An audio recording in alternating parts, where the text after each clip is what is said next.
ఉన్నా. నిన్న కేటీఆర్ గారు మాట్లాడుతూ సిపిఐ పార్టీ కార్మికుల హక్కుల కోసం బాగా పనిచేసింది కాబట్టి కొత్తగూడెంలో నేను ఓపెన్ ఆఫర్ ఇస్తున్నా అని చెప్పారు. అంటే బీఆర్ఎస్ పార్టీ ఎంత దుస్థితికొచ్చిందంటే, మనం ఇదివరకు సిపిఎం పార్టీని తోక పార్టీ అనేది బీఆర్ఎస్ వాళ్ళు.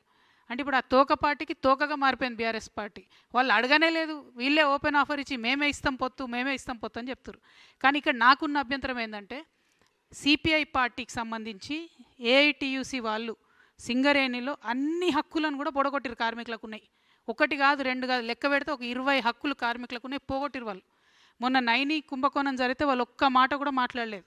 వాళ్ళతో వీళ్ళు పొత్తు పెట్టుకుంటా అంటారు. ఇంకొక మాట, ఇదే సిపిఐ సాంబశివరావు గారు అసెంబ్లీలో నిలబడి కాళేశ్వరం విషయంలో కేసీఆర్ గారిని బీఆర్ఎస్ పార్టీని ఎన్ని మాటలు అన్నారో కేటీఆర్ గారు ఒకసారి చూడాలి.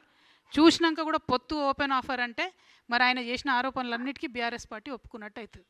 ఒకవేళ లోకల్గా ఎక్కడన్నా వాళ్ళది వాళ్ళు సరి చేసుకోవడం వేరు, కానీ బీఆర్ఎస్ యాజ్ ఎ పాలసీ సిపిఐతో మేము పొత్తు పెట్టుకుంటున్నాం, అది కూడా కార్మికుల హక్కుల కోసం అంటే మాత్రం